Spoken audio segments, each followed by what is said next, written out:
Halo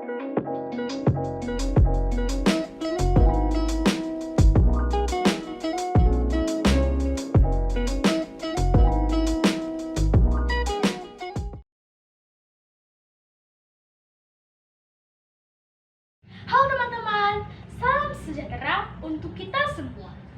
Perkenalkan, nama saya Stefani Avelia Setiawan, kelas 4 SD Fransiskus Kisting dari lingkungan Yohanes Elizabeth.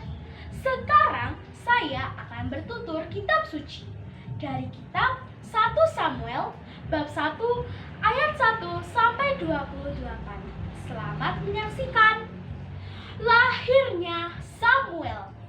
Ada seorang laki-laki dari Ramathaim Zophim, dari pegunungan Efraim, yang bernama Elkanah bin Yeroham bin Elihu bin Tohu bin Zuf, seorang Efraim.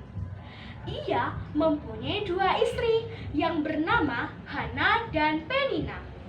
Penina mempunyai anak, tetapi Hana tidak.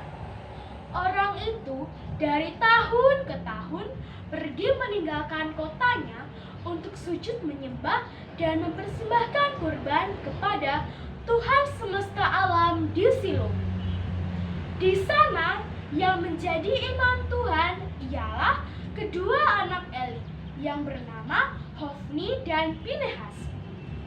Pada saat Elkanah mempersembahkan kurban, diberikannya kepada Penina istrinya dan kepada semua anaknya yang laki-laki maupun perempuan, masing-masing sebagian. Meskipun ia mengasihi Hana, ia hanya memberi Hana satu bagian, sebab Tuhan telah menutup kandungannya. Tetapi madunya selalu menyakiti hati Hana, supaya ia gusar, karena Tuhan telah menutup kandungannya. Demikianlah terjadi dari tahun ke tahun. Setiap kali Hana pergi ke rumah Tuhan, Penina selalu menyakiti hati Hana, sehingga ia menangis dan tidak mau makan. Lalu Elkanah suaminya berkata kepadanya, "Hana, mengapa engkau menangis? Mengapa engkau tidak mau makan? Mengapa hatimu sedih? Bukankah aku lebih berharga bagimu daripada 10 anak laki-laki?" Pada suatu kali, setelah mereka habis makan dan minum di Silo, berdirilah Hana. Sedangkan Imam Eli duduk di kursi di dekat tiang pintu bait suci Tuhan.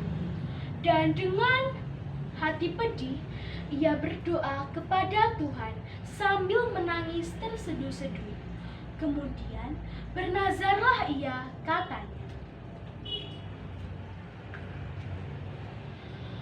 "Tuhan semesta alam, jika sungguh-sungguh Engkau memperhatikan sengsara hamba-Mu ini dan mengingat kepadaku, dan tidak melupakan hamba-Mu ini, tetapi memberikan hamba-Mu ini seorang anak laki-laki, maka aku akan memberikan dia kepada Tuhan untuk seumur hidupnya, dan pisau cukur tidak akan menyentuh kepalanya." Ketika perempuan itu terus-menerus berdoa kepada Tuhan, maka Eli mengamat-amati mulut perempuan itu. Dan karena Hana berkata-kata dalam hatinya, dan hanya bibirnya saja yang bergerak-gerak, tetapi suaranya tidak kedengaran, maka Eli menyangka perempuan itu mabuk. Lalu berkatalah Eli kepadanya, "Berapa lama lagi engkau berlaku sebagai orang mabuk? Lepaskanlah dirimu daripada mabukmu itu." Tetapi Hana menjawab, "Bukan, tuanku, aku adalah perempuan yang sangat bersusah hati. Anggur atau minuman yang memabukkan makan, tidak kuminum, melainkan aku mencurahkan isi hatiku di hadapan Tuhan. Janganlah kau anggap hamba-Mu ini seorang perempuan dursila, sebab besarnya cemas dan sakit hati aku berbicara demikian lama. Jawab Eli, pergilah dengan selamat, dan Allah Israel akan memberikan kepadamu apa yang kau minta daripadanya. Sesudah itu berkatalah perempuan itu, biarlah hamba-Mu ini mendapat belas kasihan daripada. Lalu keluarlah perempuan itu. Ia mau makan dan mukanya tidak muram lagi. Keesokan harinya bangunlah mereka itu pagi-pagi, lalu sujud menyembah di hadapan Tuhan. Kemudian pulanglah mereka ke rumahnya di Rama. Ketika Elkana bersetubuh dengan Hana istrinya, Tuhan ingat kepadanya. Maka setahun kemudian mengandunglah Hana dan melahirkan seorang anak laki-laki. Ia menamai anaknya itu Samuel, sebab katanya, aku telah memintanya daripada Tuhan. Elkana laki-laki itu pergi dengan seisi rumahnya untuk mempersembahkan kurban sembelihan tahunan dan korban nazarnya kepada Tuhan. Tetapi Hana tidak ikut pergi, sebab katanya kepada suaminya,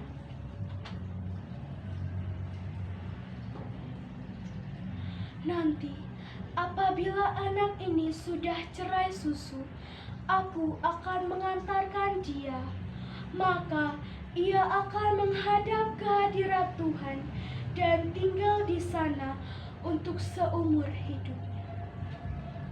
Jawab Elkana kepada istrinya,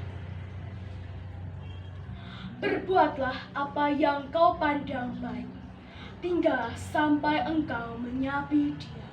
Hanya Tuhanlah kiranya menepati janji. Jadi tinggallah perempuan itu untuk menyusui anaknya sampai disapinya. Setelah perempuan itu menyapih anaknya, dibawanyalah ia dengan seekor lembu jantan yang berusia 3 tahun, 1 eva tepung, dan sebuyung anggur. Lalu diantarkannyalah ke dalam rumah Tuhan di Silo. Waktu itu masih kecil betul kanak-kanak itu. Setelah mereka menyembelih lembu, mereka mengantarkan kanak-kanak itu kepada Eli, sebab kata perempuan itu,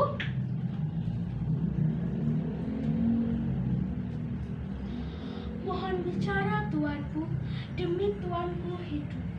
Akulah perempuan yang dahulu berdiri di sini, di dekat tuanku, untuk berdoa kepada Tuhan. Untuk mendapat anak inilah aku berdoa, dan Tuhan telah memberikan kepadaku apa yang kuminta daripadanya. Maka aku menyerahkannya kepada Tuhan untuk seumur hidup. Terserahlah ia kiranya kepada Tuhan. Lalu sujudlah mereka di sana untuk menyembah kepada Tuhan. Demikianlah sabda Tuhan. Berjalan bergerak bersama Yesus, kau dan aku satu di dalam Yesus, satu hati satu cinta.